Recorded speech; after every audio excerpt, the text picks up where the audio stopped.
Hello, greetings to you, my dear students and my dear parents. இப்போ நம்ம என்ன பார்க்க போகிறோம் அப்படின்னு பார்த்தீங்கன்னா, ஒரு மிக முக்கியமான ஒரு டவுட் நிறைய பேர் கேட்டிருந்தீங்க. சார், ஐஐடி ரூர்க்கி இந்த மாதிரி ஒரு அனௌன்ஸ்மெண்ட் அவங்களோட எக்ஸ் பேஜில் கொடுத்துருக்காங்க.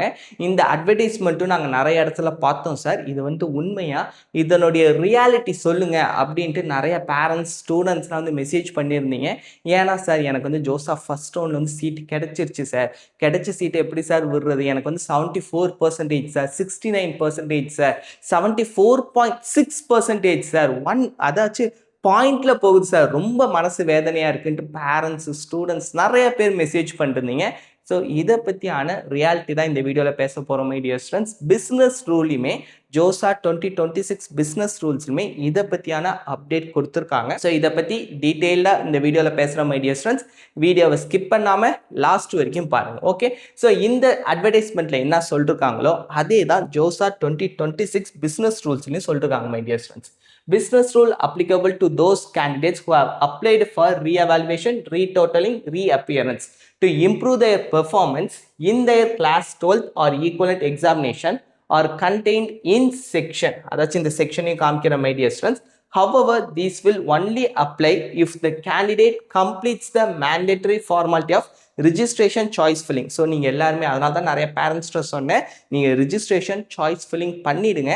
அதுக்கப்புறம் வித்ரானா கூட நம்ம பார்த்துக்கலாம். மேக்ஸிமம் ரவுண்டு 1 எதனாலனா, இந்த தடவை பார்த்தீங்கன்னா ரவுண்டு 1க்கு 2 வீக்ஸ் எப்பொழுதுமே கொடுத்ததே கிடையாது மை டியர் ஸ்டூடெண்ட்ஸ். இது வரைக்கும் நீங்கள் எடுத்து பார்த்தீங்கன்னா 1 வீக் தான் தருவாங்க. அதுக்கப்புறம் சப்சிக்வெண்ட் ரவுண்ட்ஸில் அந்த டைமே ரெடியூஸ் பண்ணிடுவாங்க. போன வருஷம் 6 ரவுண்ட்ஸாக இருந்துச்சு மை டியர் ஸ்டூடெண்ட்ஸ். இந்த தடவை இந்த ரவுண்ட்ஸை கம்மி பண்ணி 5 ரவுண்டாக மாற்றி ஃபஸ்ட்டு ரவுண்ட் 26th வரைக்கும் டைம் இருக்குது. நீட் ஸ்டூடெண்ட், சிபிஎஸ்சி இஷ்யூ, இது எல்லாத்தையும் கால்குலேட் பண்ணி தான் அவங்க டிலேவே பண்ணிருக்காங்க. ஸோ அதுக்குள்ளார மேக்ஸிமம் உங்களுக்கு ரீஎவாலுவேஷன் ரிசல்ட் வந்துடும். அப்டேட்டு மார்க் ஸ்டேட்மெண்ட் வந்துருச்சுன்னா பிரச்சனையே இல்லை மை டியர் ஸ்டூடெண்ட்ஸ். 26 வரைக்கும் டைம் இருக்குது. அதுக்குள்ளே நீங்கள் அப்லோட் பண்ணிக்கலாம் அப்டேட் ஆனது. அப்படி ஆகலைன்னா ஜூலை 15, அதாச்சும் 2 நாளைக்கு முன்னாடியே நீங்கள் ஐஐடி ரூர்க்கிக்கு ஒரு மெயில் பண்ணிருக்கணும். உங்களோட ஒரிஜினல் மார்க் ஸ்டேட்மெண்ட் வச்சு, சார் இந்த மாதிரி என்னோட ஒரிஜினல் மார்க் ஸ்டேட்மெண்ட் நான் ரீடோட்டலிங் ரீஎவாலுவேஷனுக்கு அப்ளை பண்ணிருக்கேன், எனக்கு மார்க் ரிவைஸ் ஆகிறதுக்கான சான்சஸ் இருக்குது, ஸோ அதுக்கு தகுந்த மாதிரி அப்டேட் பண்ணிக்கோங்க அப்படிங்கிற மாதிரி நீங்கள் மெயில் பண்ணியிருந்தீங்கன்னா அந்த மெயிலோட ப்ரூஃபையை அட்டாச் பண்ணி சிங்கிள் டாக்குமெண்ட்டாக மை டியர் ஸ்டூடெண்ட்ஸ் உங்களுக்கு ரிப்ளை மெயில் அவங்க சென்ட் பண்ணிடுவாங்க.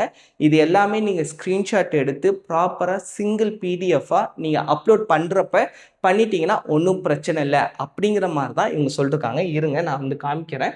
ஸோ இதுதான் மை டியர் ஸ்டூடெண்ட்ஸ் அவங்க சொன்ன அந்த clause 72. It is possible that the class 12th passing status of a candidate is revised due to, இந்த மாதிரி உங்களுக்கு ரிவைஸ் ஆகுதுன்னா அவங்க தெளிவாக சொல்லிருக்காங்க my dear students. Due to revision of passing status if a candidate becomes ineligible because of not satisfying the performance in class 12. in case உங்களுக்கு revise பண்ண மார்க்குமே இன்எலிஜிபிளாக வந்துருச்சுன்னா நீங்கள் கன்ஃபார்மான சீட் நெக்ஸ்ட் ரவுண்டில் வேற ஒருத்தவங்களுக்கு போயிடும் மை டியர் ஸ்டூடெண்ட்ஸ். அதான் சொல்லிருக்காங்க. Even at a latest stage offered confirm seat of such candidate shall be accordingly stand cancel. So உங்களுக்கு நெக்ஸ்ட் ரவுண்ட் போவீங்க. இப்போ உங்களுக்கு வித்ரா ஆகாது, உங்களுக்கு டாக்குமெண்ட் ஃபெயில்லாம் ஆகாது my dear students. Next round போவீங்க. அதுக்கப்புறம் அப்டேட் ஆனதுக்கப்புறம் திரும்ப நீங்கள் டாக்குமெண்ட் அப்லோட் பண்ணுற மாதிரி இருக்கும். அந்த டைமில் நீங்கள் உங்களுக்கு அந்த சாட்டிஸ்ஃபை ஆகலைன்னா, அதாச்சும் 5 ரவுண்டுக்குள்ளார மை டியர் ஸ்டூடெண்ட்ஸ் மேக்ஸிமம் அதுக்குள்ளார உங்களுக்கு ரிசல்ட் பப்ளிஷ் ஆகிடும். அதை தான் இவங்க மீன் பண்ணி சொல்லிருக்காங்க. இதுவே பி, இந்த கேஸ் என்னதுன்னு பார்த்தீங்கன்னா, due to revision of passing status, அதே லாஜிக் தான் my dear students. Eligible for admission உங்களுக்கு 74% இருந்தீங்க, இப்போ 77 வந்துருச்சு, நீங்கள் எலிஜிபிளாக மாறிட்டீங்க அப்படின்னா becomes eligible for admission, then such a candidate has to approach the organizing institute IIT Roorkee by sending an email to josa@iitr.ac.in. So இந்த mail ஐடிக்கு நீங்கள் மெயில் சென்ட் பண்ணிருக்கணும். அதுவும் ஜூலை 15க்குள்ளார சொல்லிருக்காங்க மை டியர் ஸ்டூடெண்ட்ஸ். மேபி நீங்கள் சென்ட் பண்ணலன்னா இப்பயும் send பண்ணி பாருங்கள், அவங்க ரிப்ளை தராங்களான்னு பார்ப்போம் மை டியர் ஸ்டூடெண்ட்ஸ். பட் அவங்க ஜூலை 15 இதுக்குள்ளார சென்ட் பண்ணிருக்கணும் அப்படின்னு சொல்லிருக்காங்க. ஏன்னா அப்போனா தான் அவங்க அப்டேட்லாம் பண்ணுறதுக்கு ஹெல்ப்ஃபுல்லாக இருக்கும். அதுக்கப்புறம் the candidate will be considered for seat allocation only in subsequent rounds. அதுக்கப்புறம் தான் அவங்க கன்சிடரே பண்ணுவாங்க. நீங்கள் சும்மா இருந்தீங்கன்னா கன்சிடர் பண்ண மாட்டோம் அப்படிங்கிறத தெளிவாக சொல்லியிருக்காங்க. Before the respective deadline even though not eligible at the time. நீங்கள் வந்து நாட் எலிஜிபிளாக இருந்தாலுமே அவங்க கன்சிடர் பண்ணணும் அப்படின்னா நீங்கள் முன்னாடியே அவங்களுக்கு மெயில் சென்ட் பண்ணணும் my dear students. Okay, the allocated seat shall be the same as what the candidate would have got on the basis of the revised passing status to begin with. To ensure this, அதாவது in case உங்களுக்கு கொடுத்த seat வந்து எல்லாமே fill ஆயிடுச்சுனாலுமே உங்களோட seat எப்படி தருவாங்கன்னா super நியூமரரியா தருவாங்க my dear students. ஆக்சுவலாக super numerary அப்படின்னா என்னன்னு பார்த்தீங்கன்னா, இப்போ ஃபீமேல் கேண்டிடேட்ஸ்க்கு அந்த சூப்பர் நியூமரரி சீட் இருக்கு. அதே மாதிரி பார்த்தீங்கன்னா டிஃபென்ஸ் சர்வீஸ் கோட்டா அவங்களுக்கும் சூப்பர் நியூமரரி 2 சீட் இருக்கும் my dear students. Sports quota இவங்களுக்கெல்லாம் ரெகுலர் சீட்ஸ் பார்ப்பாங்க. ரெகுலர் சீட்ஸ் ஃபில் ஆயிடுச்சுன்னா extra seat my dear students. இப்போ 60 ஸ்டூடெண்ட்ஸ் தான் இருக்காங்கன்னா 61 ஸ்டூடெண்ட்டாக நீங்கள் வந்து செலக்ட் ஆவீங்க. அதுதான் சூப்பர் நியூமரி. ஸோ உங்களுக்கு கிடைச்ச சீட் நீங்கள் எலிஜிபிளாக மாறிட்டீங்கன்னா போகாது அப்படிங்கிறதான் கன்ஃபார்மாக சொல்லிருக்காங்க. ஸோ இதை பற்றி தெளிவாக யாருமே எக்ஸ்பிளைன் பண்ணல சார், இதை பற்றி ஒரு டீட்டெயிலாக ஒரு வீடியோ அப்லோட் பண்ணுங்க அப்படின்னு நிறைய பேரண்ட்ஸ் ஸ்டூடெண்ட்ஸ் கேட்டிருந்தீங்க.